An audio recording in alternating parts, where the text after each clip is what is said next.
Ladies and gentlemen, good morning. Happy Wednesday. Happy to announce that today is not your typical Wednesday Zoom session. I'm actually very much looking forward to it. I don't think I've gotten much sleep, not because I'm nervous about today's conversation, but I'm nervous about getting through today's conversation, if that makes any sense.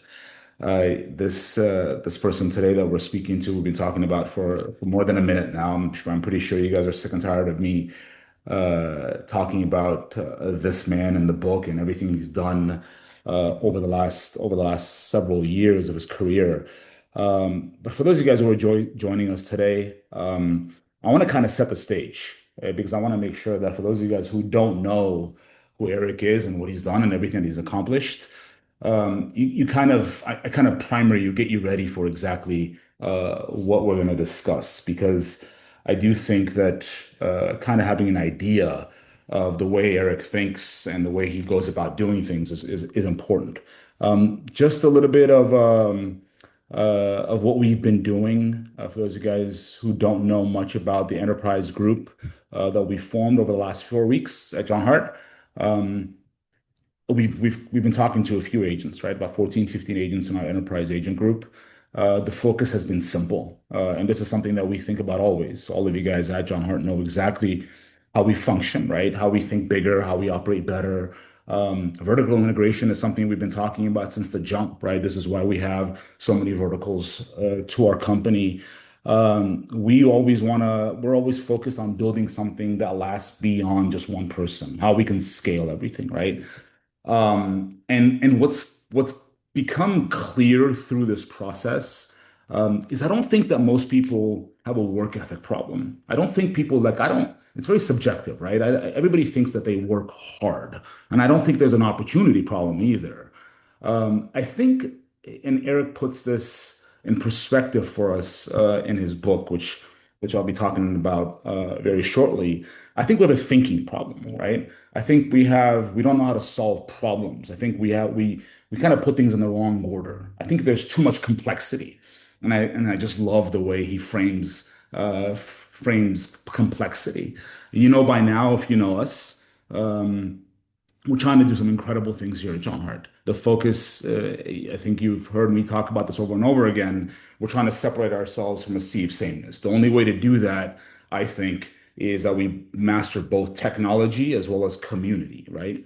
But we do believe, however, that we just don't say it. We're supposed to do something about it in order to build systems that compound opportunity and create those network effects, the true network effects that we always talk about. We need to do something special because we don't believe anybody else is going to, right? And that's why the commitment has been towards technology, towards media, towards community, right from day one. I heard Elon Musk talk about this in a recent podcast that I listened to. He thinks that if he doesn't do what he's doing, no one else is going to do it. Right? The reusable rockets, launching tens of thousands, or about 9,000, 10,000 satellites into space, scaling electricity, scaling electric vehicles and manufacturing. He believes that if he's not going to do it, no one else is going to do it, especially the speed and the level of intensity that he's using. This is why today's guest is so important. Eric Jorgensen has spent a long time, I think 5 years, studying the mind of Elon Musk, not just what he's built, but how he thinks, how he works, how he makes decisions, right? And the problems that he solves on a daily basis. He's also the author of one of my favorite thinkers, Naval Ravikant, the Almanack of Naval Ravikant, where he captures like the thinking of Naval and everything that Naval did. So I do want to make sure that all of us do tune in all the way until the very end because we are going to give away 100 of these books. The book for me, the reason I chose it was because it's an easy read. It literally you can turn to any chapter, any page even, and just be able to get brilliance from it, right? And I think that's what he does exceptionally well.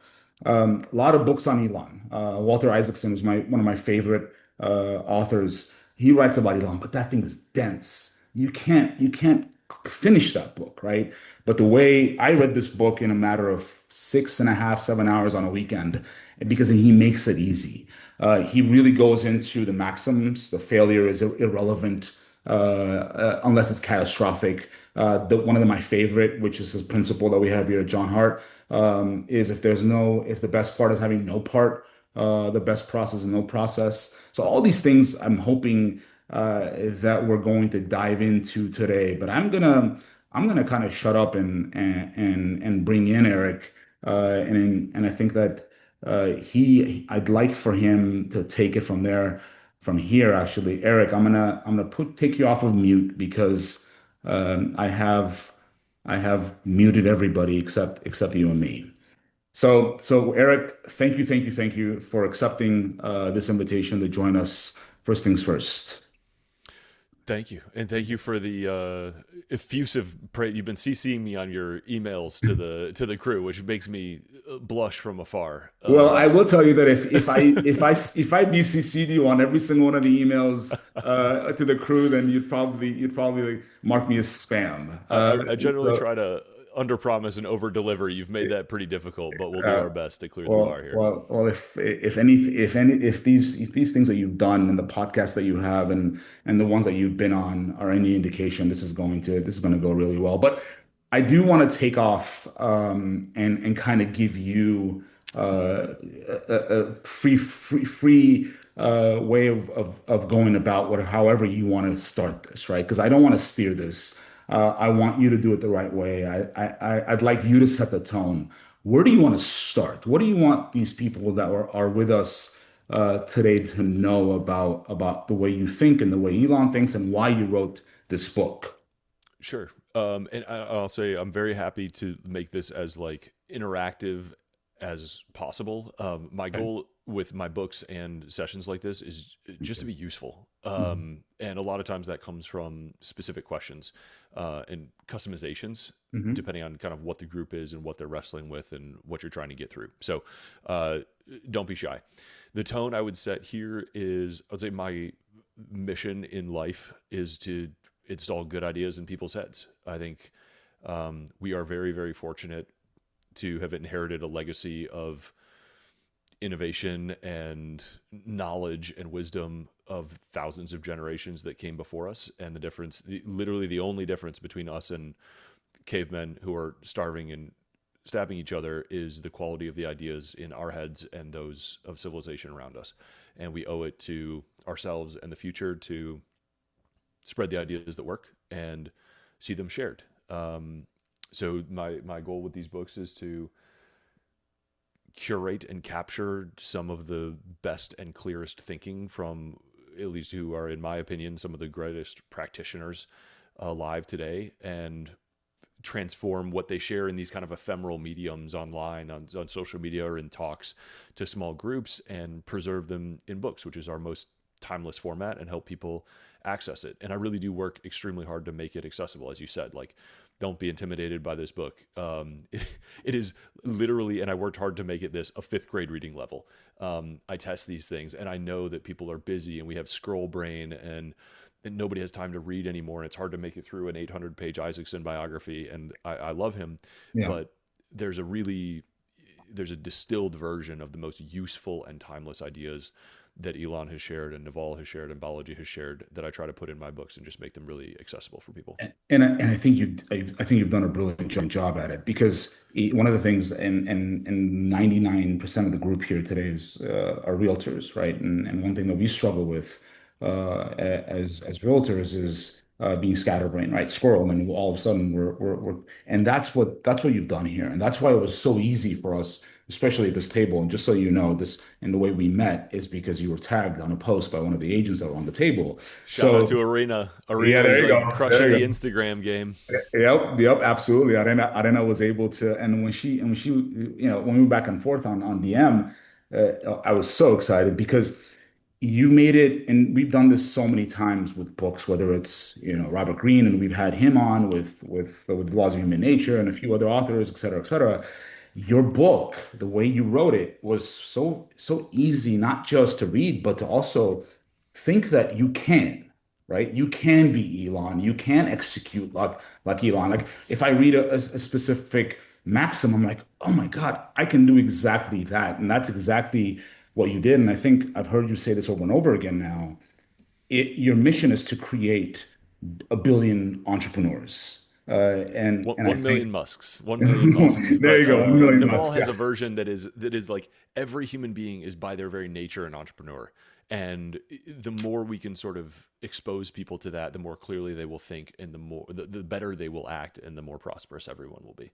absolutely. Absolutely. So you go into detail on the algorithm, right? The five-step algorithm, right? I think it goes something like question the requirements. It's the first principles thinking, and I'm happy to say that even before I even read the book, I posted something about first principles that I'd like to unpack with you. And the second out of the steps is delete, simplify, accelerate, automate. So if you don't mind, I'd like to go through each and every single step one by one, and then see if I ask you the right questions, and if I don't ask you the right question, if you don't mind just going into whatever it is, whatever direction you want to take it, okay? Sure. Because I think that, especially when we talk about first principles and questioning the requirements, I think most people accept the problem as it's given, right? I don't think it's the way it's supposed to be. But one of the things that I keep reading over and over again in your book is that Elon starts with questioning everything. He goes back to first principles. Why is that so hard for people to understand, in your opinion? Well, he's got a great. Basically, we spent the first 20 years of our lives being forced to think in constraints, right? We sit in a Mhm. classroom, we all receive the same message, we all take the same test, and we're stack ranked by the output there. And it's not until you get out into the world that you realize you're actually rewarded for how uniquely you show up and how excellently you solve a problem in a way that no one's ever solved it before. We all know people who are excellent students, and they're mediocre performers as in their professional lives because they never do anything creative. They don't do anything that hasn't been done before because they don't question those requirements, and they don't um, find a way to innovate as a on a product, on a process level, whatever it is. And Elon over and over again has these stories of he uses first principles thinking as a tool that he uses in order to see the maximum potential improvement, right? Most of us start with the status quo and we say, oh, this restaurant could be run better. This restaurant could Mhm. be run 10% better, but we don't start with the maximum theoretical physical limit of what's possible, right? Mhm. Um, the restaurant analogy, this is an insane one, but like the theoretical maximum limit might be you never have to eat again if you use an IV like attached to something that's always with you, like a reverse colostomy bag or something like that. Mhm. I'm making Mhm. that up and I shouldn't have because it's a Mhm. horrific analogy and kind of disgusting and everybody loves going to restaurants. Yeah. But it's just an example that'll stick with you of like how good the theoretically perfect is relative to starting with the status quo. First Yeah. principles thinking is the opposite of reasoning by analogy. And reasoning by analogy is all most of us do most of the time. We look around, we see what someone else is doing, and we start doing it. And maybe we have a way to improve it 10% or 20%.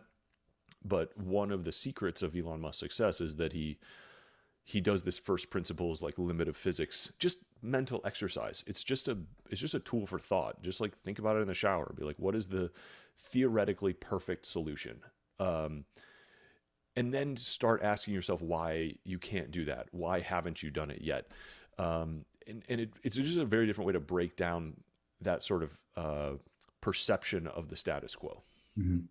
It's going back to, and one of the things that he built very early on, right after he sold PayPal, right, and SpaceX, and he questioned the rocket, right, and he kept going back to if the meeting with the Russians, and he's like, well, why the Russians? We don't drive Russian cars, we don't have Russian dishwashers, we don't have refrigerators. Why the hell are Russians basically gatekeeping these rockets, and why can't we build these reusable rockets? So first principles thinking is very much about questioning everything that everyone thinks is right in doing something about it.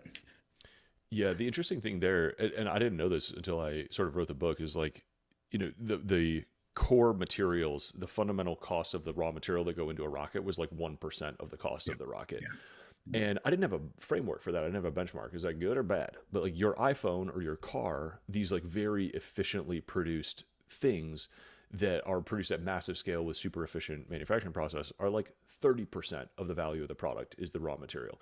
And so there's like a 30x, maybe more improvement possible there before you even do any designs, just in the manufacturing process. And that gave me kind of a new heuristic for like looking at the incentives that have guided something so far and being like, what is the incentive system reinforcing? Is it reinforcing efficiency, or is it reinforcing sort of a like a gatekeeping level of waste? And where is there another benchmark outside of our industry for just a whole new order of magnitude on efficiency? Right. I was looking at a pitch deck for a startup last night, and it was like we produce a drug at this level of efficiency, and there's 10 orders of magnitude between where we produce microchips and where we produce this drug. And if we just look at like the manufacturing efficiency ability, that changes a lot. And in a product which is purely information, right, which a transaction is, so many digital products now, in particular with AI, the theoretically maximum efficiency is mind-boggling. It's unfortunate that and you mentioned cost plus, right? And that's exactly how these government agencies would would build these rockets. And it's if you think about it, it's you having the incentive to charge more because you get to make more, Yeah. and not thinking about it as a it's not supposed to be that way. And him coming in and saying, no, that's not the way you're supposed to do it. I'm supposed to save you money in order for this thing to actually work. And not until he started thinking about that cost plus isn't something that you're is going to be advantageous to development and to be able to move forward with this technology and be able to build these rockets in a way that we can reuse them over and over again. It's just incredible how it wasn't thought the way he thought about it until he started thinking about it. It's just incredible. There's a funny story of him and Elon and Peter Thiel talking about sort of these government contractors, Mhm. and they're like they are just lambs in a paddock because they've lived this like cushy life where they have this cost plus incentive, and it's kind of like a duopoly or an oligopoly, Mhm. with these storied companies in there. And he's like, if we get in the paddock, it's going to be a bloodbath. Like they're not going to be ready. They're too comfortable. They're too fat. They're too lazy. They're too slow. Um, if we get the incentives right and we get the buyer, which is the government, to actually like reward efficiency, and if we can build the kind of organization that burns the boats and puts our skin in the game to Yeah. deliver a result that nobody's ever delivered before, we're going to not only benefit the customer and the taxpayer, but we're going to absolutely dominate this entire industry. And I Absolutely. think that's a really good um, that's that kind of disruptive innovation for the broader good. It's not good for Lockheed or Boeing, but it's good for everybody else in the world. Yeah. And you mentioned this over and over again, and you just said it too. It's step two in the algorithm, right? Delete, right? And I always go back to and I have this conversation all the time with our chief engineer, and I go back to what Bill Gates said, right? And I don't know, I don't want to butcher this, but he said you have to choose a lazy person to do a hard job because they'll find the simplest way to get it done, right? And I think Elon understands exactly what that is. It's just taking things away, and even if it means you're going to fail, as long as it's not catastrophic, you're fine. But he does it with extreme intensity, right? But one of the things that I'm trying to understand is how do you reconcile the two, right? Is his genius about effort or eliminating unnecessary effort? And I'm really grappling with this because I don't I don't want people to think that all right, you got to take things out and it's okay to fail, and use it as a reason to not make that effort. How do you differentiate? Yeah, it's a good question because I think some of these things appear in conflict at first, and they are not. Ralph, is that a little better on volume? I tried to turn myself up. I think Elon's magic is that he combines effective effort with high effort, right? So we've all worked insanely hard on things that didn't work out. And we know that hard work, you know, hitting your head against a brick wall is hard work. Digging a hole with a shovel is hard work, but using a tractor is going to get the same thing done with way less effort. And so some of it is a matter of leverage. Some of it is a matter of how you work. Once you're working the right way in a high leverage, effective way, then there are more returns to working harder, right? And so that's why I say like what he gets right, he's working on the right problem.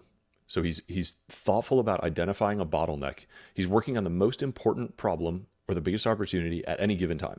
So he doesn't have a set schedule. He's like fired a scheduler. He doesn't go to standing meetings. He just attacks the bottleneck. And he does it with this set of thinking tools, this mindset, the algorithm, the first principles thinking, where he's putting a huge dent in it. And he's attacking the most urgent problem right away. And he's doing it constantly. So the fact that he works, 120 hour week, like the fact that he works hard is actually the least interesting thing about him. Yeah. He would be orders of magnitude more efficient if he was just attacking those really, attacking the bottleneck with a really thoughtful, like high leverage set of tools, and doing it right away. Like the urgency is more important than the volume of the work, if that makes sense. It does. But when you get these things all going, they multiply. They don't just add. And so he's thousands of times, tens of thousands of times better results than other people. He's not working tens of thousands of times harder. Hard work doesn't cover that gap. Many people in this room probably on any given week are working harder than Elon Musk. They're certainly working harder on one business because he's spread across all these different people and projects and businesses. So like you're already working harder than Elon Musk is on Tesla, let's just say. The difference is that like he runs this playbook where he's constantly triaging the most important or high potential problem, and he's attacking it immediately with this set of tools that make him unbelievably effective. And there's all kinds of reasons why people don't do this, right? Your biggest problem or bottleneck is usually the scariest thing. There's usually a reason you're avoiding it.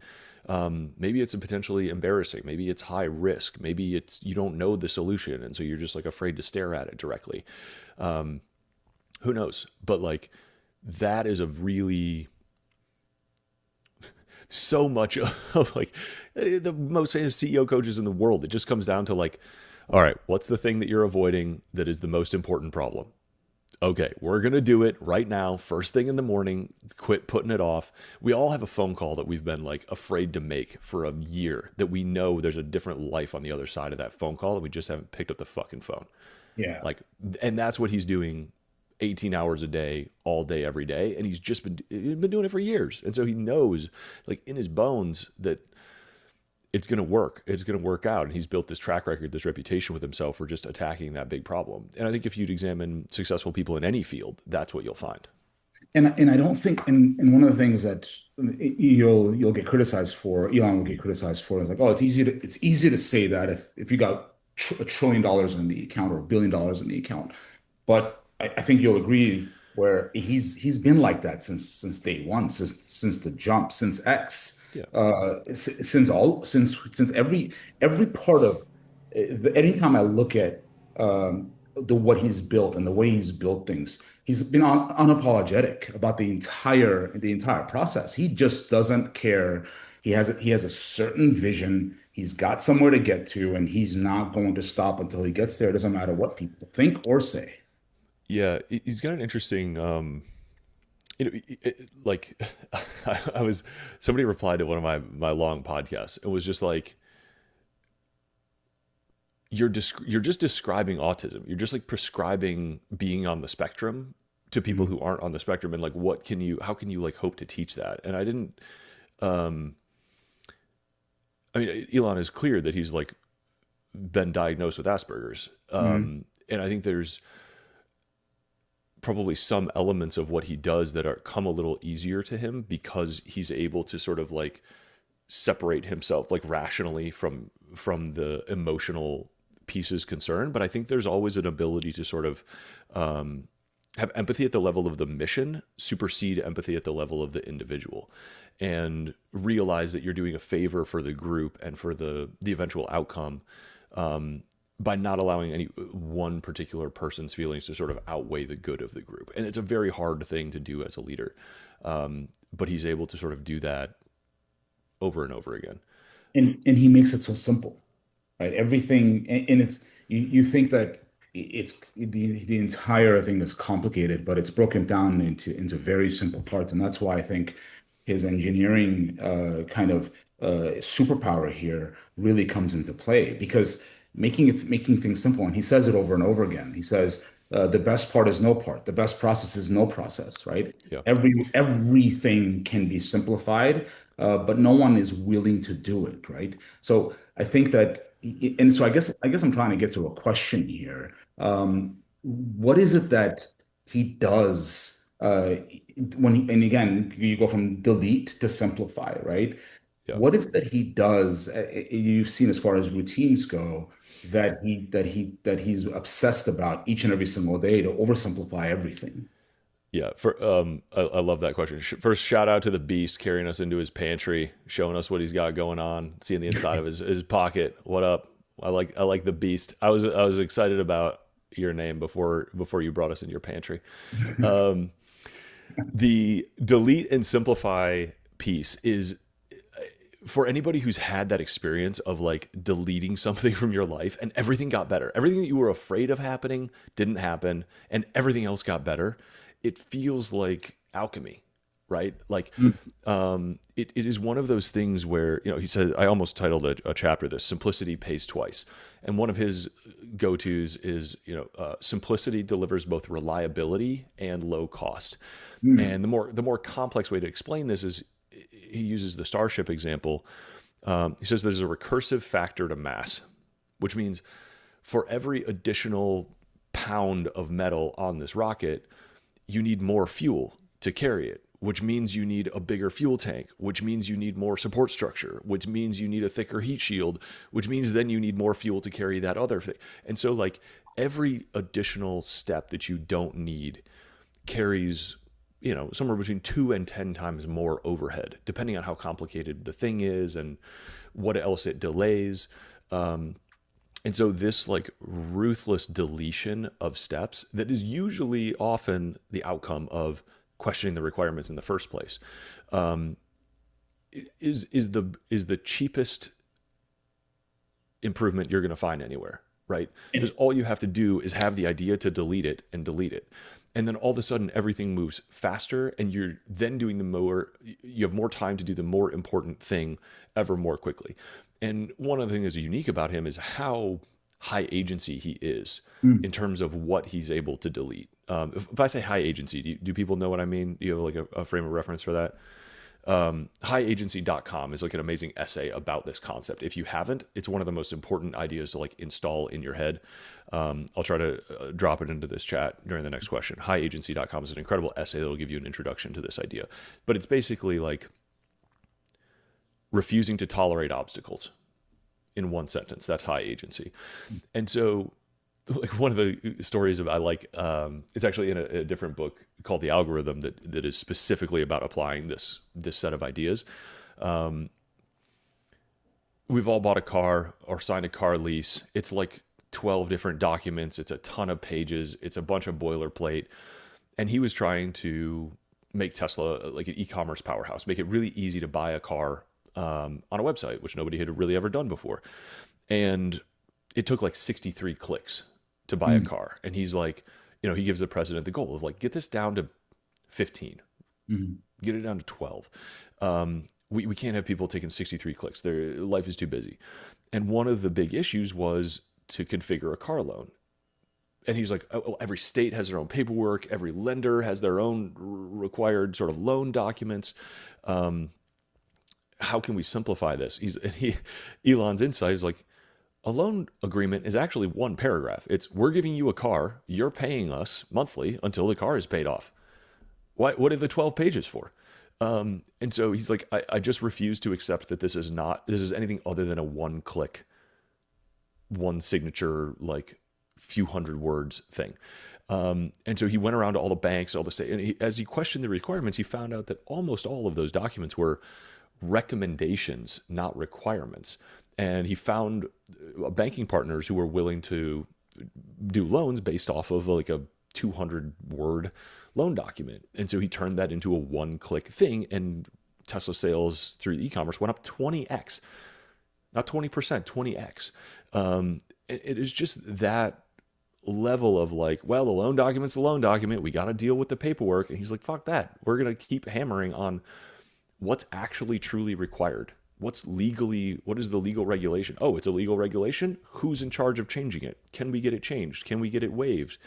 Can we find one standard that works across all the states? Like, how simple can you make this It's over and over again? yeah, it's painful to see. And if you think buying a car, and if he thinks, you know what, you know what, you should talk to him and say, you know, he should come and into real estate. I'd love to partner with him at John Hart so we can fix real estate as well. Because one of the things, and I'm not kidding, because if he thinks buying a car was complicated, buying a house and getting a loan to buy a house is just ungodly, right? And one of the things I always go back to is deleting the turntable. And I read it again in your book where it's like you took 1,000 different robots and eliminated even three, 400 of them, and then and he said, "Why the hell do I need a turntable? One robot is handing the car to another robot, and then with it eliminate the turntable because the turntable kept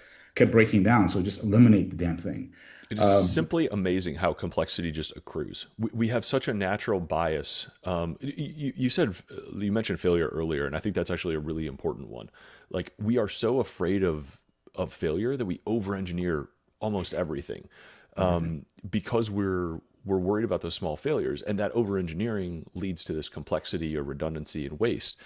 And what you'll see if you look closely at these organizations and you sort of gather some of the maxims that he shares, is he actually encourages, if not requires, failure at a small level all the time. The faster you can make small failures that are instructive, that teach you where the true limits are, and when you want to remove things until it breaks. He says if you're not adding things back in 10% of the time, you're not removing enough. You don't know if you're failing.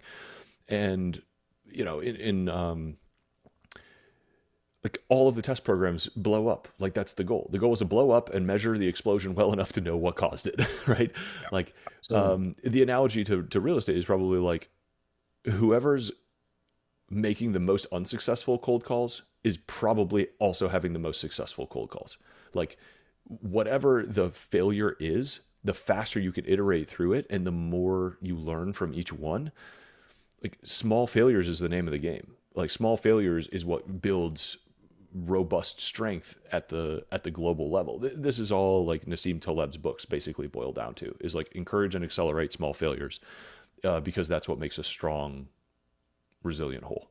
you just struck it. I mean, Nassim Taleb and his books, and especially my favorite of all time, by the way, is Fooled by Randomness, and it's just the way he simplifies even showing up and going into and thinking, giving yourself way too much credit for the things that happen is, and the way he frames it is just incredible. I'm really interested in just double clicking on what you said about deleting, right? And I want to make sure that I'm mindful of your time. I got about 20 minutes, so I want to make sure that we get through everything today. But we're so, again, we go back to what you said about being discouraged and kind of having everyone look at us when we're failing, and when we delete, what if we delete too much, and all of a sudden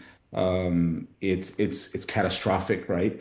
And I think I go back to engineering and the way that China's building what they're building versus the US and building what we're building. The US is pro paperwork, lawyers, become an attorney, where China is become an engineer, build, iterate, reiterate, delete, add. And I think that this world needs a lot more engineers than attorneys, especially the US. We need a lot more engineers that are going to question why things are being done and push you to your limits. I'll never forget a story about him the day before Christmas Eve, I think it was, when he took over X or Twitter at the time, and he was on and he kept saying delete the farms, right? Delete the server farms, remove the server farms. And the guys in the board at X like, no, we can't. It's gonna take 6 months. He's like, do it in 6 weeks. And by the time the whole entire thing was done, he's like, do it in 6 days. And they're like, we can't do it. It's impossible. And he's on his way from Frisco to Austin, told the pilot, turn the plane around. Go to Sacramento. And then he went and cut the cables himself and in a matter of 6 hours. It's just unbelievable. Yeah, there's so many of those stories where he just does the impossible out of to set the cultural tone that the impossible is normal and expected. Like Yeah. you need to constantly be breaking down that perception of what's impossible. And if anybody's like a David Goggins fan, Mhm. one of his sort of like summaries is like when you think you're hitting your physical, when your mind is telling you you're at your physical limit and you can't possibly do, another push up, run another mile, do another pull up, whatever, you're probably at 30% of your total capacity. And like to me, Elon is that for entrepreneurship, except that you're dealing with a whole different level, a whole different dynamic range. It's kind of like the Jeff Bezos quote, like in business, you know, it's kind of like baseball, except that strikes are free, and every once in a Mhm. while, a home run is worth 1,000 runs. So Mhm. like, it's just this thing we have to overcome our innate human bias. Like, oh, I don't want to strike out. It's like you just stay at that plate and swing as many times as you can because the numbers always favor like taking that incremental risk, bravely overcoming the next potential failure because the upside of success is just so much higher than a failure. Man, that's so good. That is so good. I mean that at bat and just staying there until you hit a home run is just brilliant. And Elon Um, shows us, yeah, you can just, oh, it's impossible to take more than like a swing a day. And he's like, no, you set up 3 pitching machines. Like, I'll just like, I'll never Go stop. at I'll it. stay there 24 hours until I collapse. Just, Um, just go at it. Just yeah. go at it. And so that brings me to my kind of my next question, and I think it's step four in the algorithm is like accelerate, right? And set Mhm. deadlines. And I really grapple with this. And one of the things that I was excited about talking to you is getting down to deadlines because he says over and over again that it's if you're missing your deadline 50% of the time, that's okay. So I have a problem with this, okay, and I want to kind of talk to you about it because you know who John Doerr is? The venture capitalist. Yeah. Yeah, so the guy who he wrote Objectives and Key Results, I think, and he says every single one of the objectives you have to focus on hitting it 70-75% of the key objective, right? And Elon says, fail 50% of the time, it's fine. If you're not, then you're not pushing hard enough.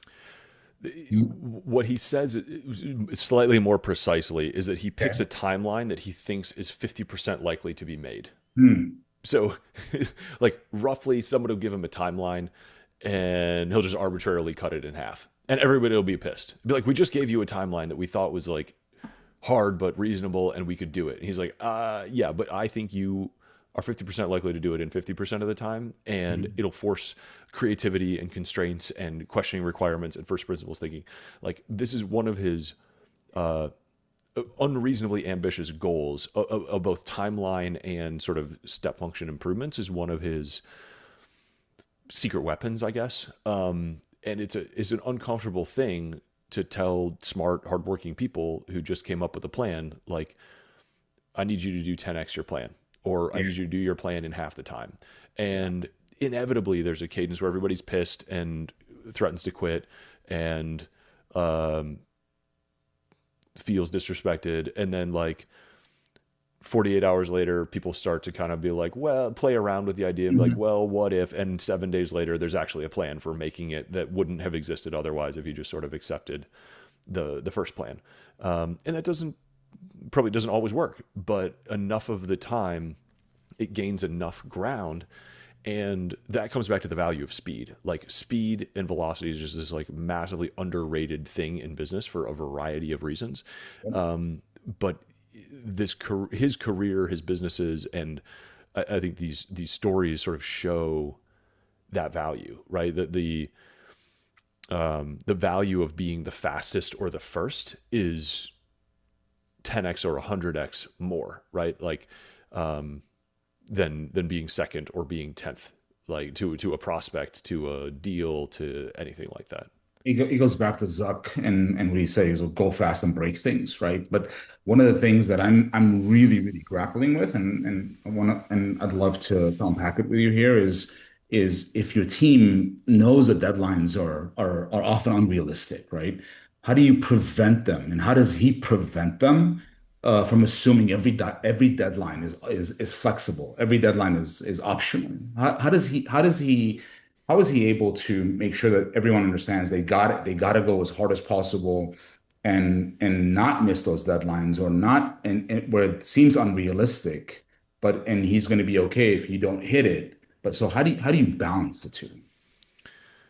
Well, there's a sense, I think, in which the mission is ultimately supreme, right? Like everybody is on the same team trying to make humanity multiplanetary or Mhm. combat climate change or save lives with autonomous driving or help quadriplegics walk in their legs. So everyone is ultimately on the same page that the best way to accomplish the mission is the true north that everybody's working towards. And I think the people who have been through it enough times kind of understand that rhythm, and they're like, oh, this is the trough. This is the trough where plan A, we're told, doesn't work or isn't good enough. And this could happen. Sometimes this comes from a leader, sometimes it comes from the environment, sometimes it comes from the team realizing itself.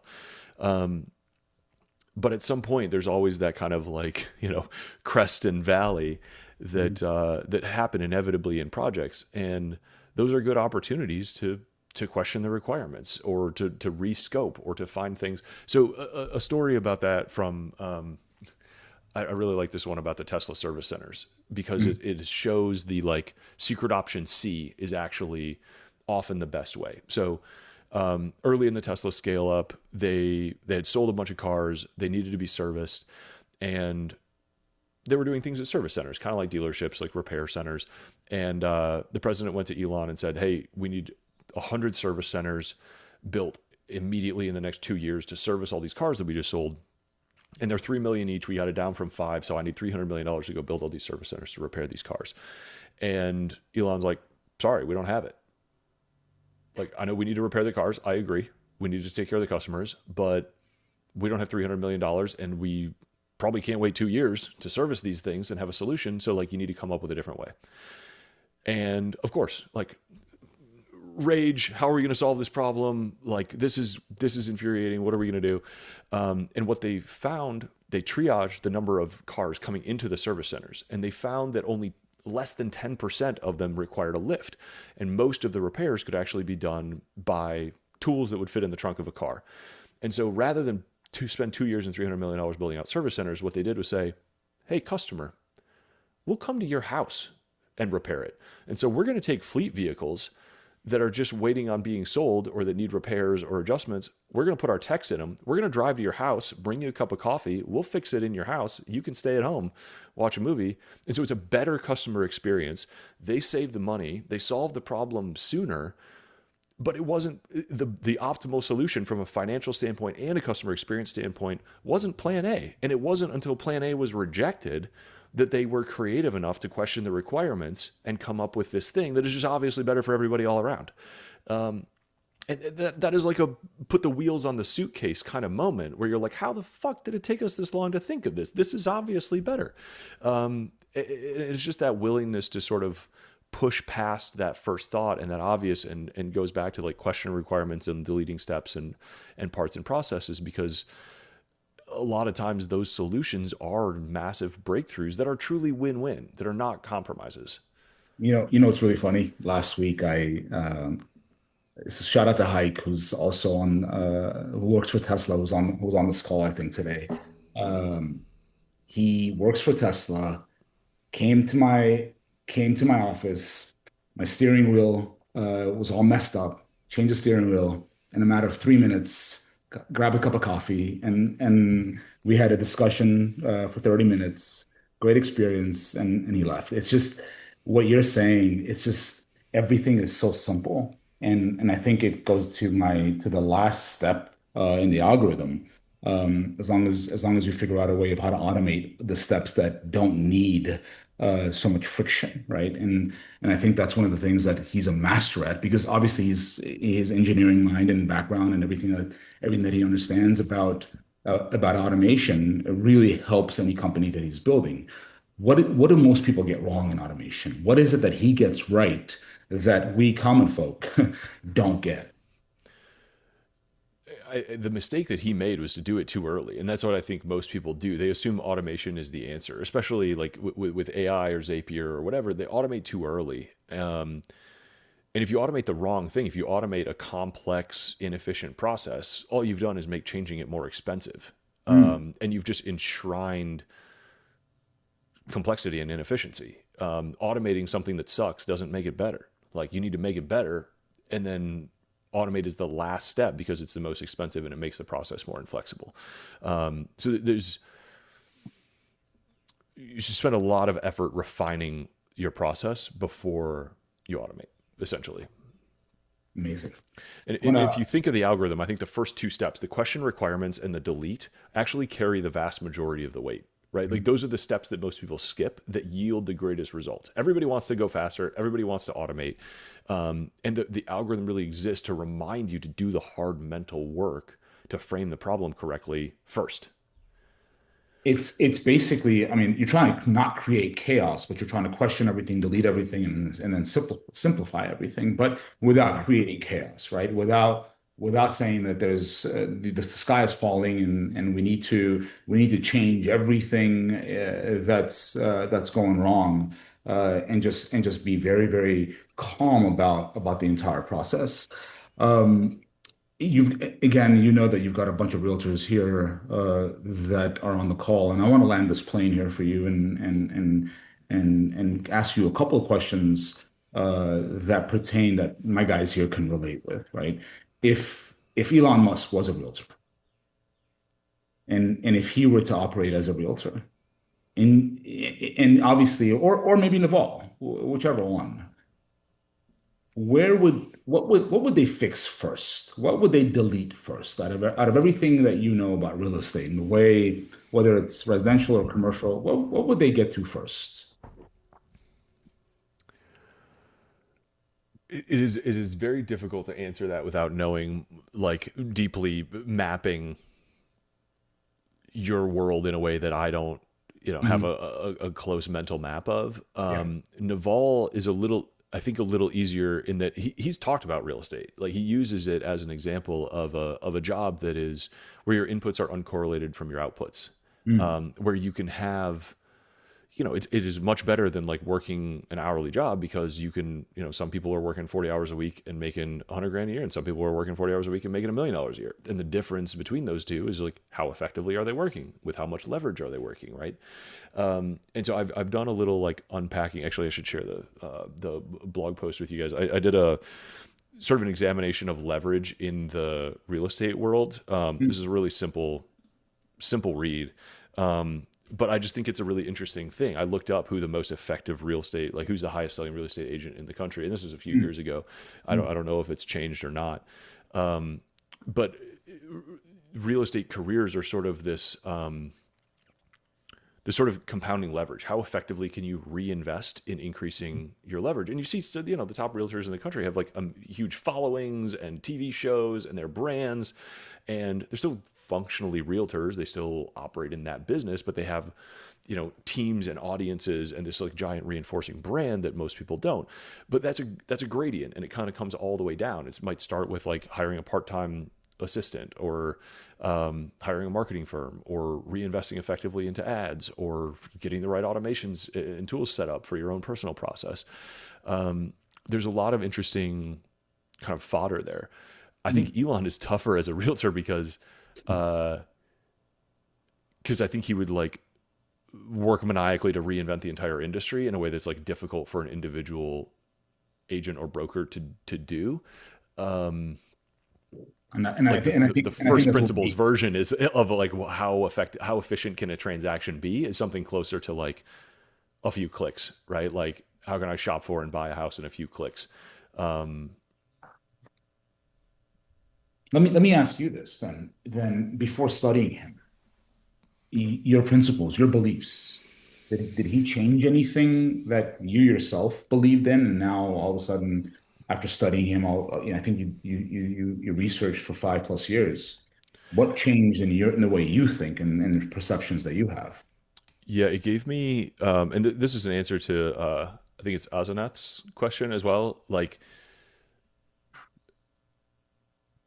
I underestimated how much he's operating from a mission driven kind of purposeful nature about what the future, how good the future could be and what it could look like. He really has like a comprehensive kind of worldview that informs all of the companies that he starts and the missions that he goes on. And that's partly why he's able to make the decisions that seem insane from a financial perspective or from a, public reputation perspective. He just, he doesn't mind how long the odds are. He just keeps working on attacking those missions. And I think that's a really powerful thing to be that mission driven and mission oriented. And it's part of what brings him so many fans, so many followers, so much capital. Like he's taken and passed many tests of reality. There's a great line. He asked the universe for something in the way that the universe understood. How many people do you know that risked hundreds of millions of dollars and public embarrassment on a small chance of success to further their mission? People who risk going back to zero after achieving generational wealth, It's because that's how important the mission was to him. it's unbelievable when I heard when he sold PayPal, 135, $140 million was his take. Put $70 million into SpaceX, $70 million into Tesla, and he borrowed money for rent. I mean, that the level of that mission driven, the purpose driven nature of and the way he thinks and the way he was willing to just throw away everything And for that the wasn't plan A, by the way, but that is where it ended up. Plan A yeah, was to like keep like $100 million, but it yeah, didn't yeah, work out that way. absolutely. Ladies and gentlemen, Eric, first things first, man, I can't tell you what an honor it's been, not just to read your book, but obviously to talk to you. I'm in awe of the way you accomplish things and the way you write.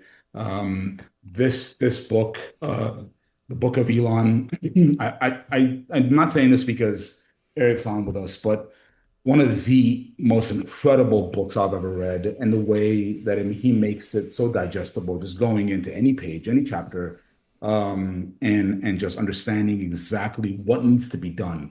He oversimplifies, if that's even a thing, when it comes to Elon, how the process and where what you should do as far as the particular problem that you have in front of you. So I'm going to, like I promised every single one of you guys, we have 100 of these. We want to give them away.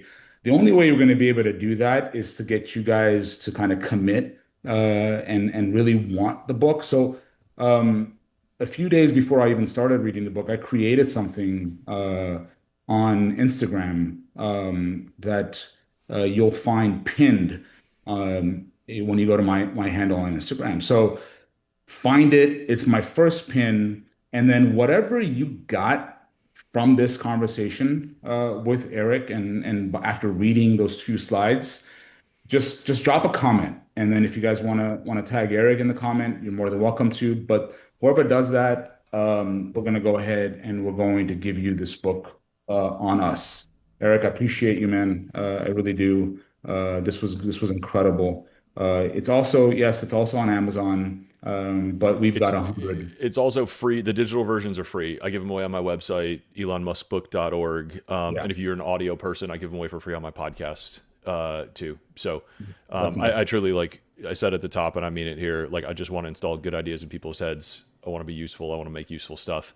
I appreciate y'all having me. And Thanks for and and, you, and you're getting coming. rewarded and you're getting rewarded for it, man. Thank you very, very much. I appreciate your time. Enjoy the rest of your day. Much more success to you in the future. I can't wait for your next one. You all as well. I'm working on it. I'm working on it. I'll be All back. right, good deal.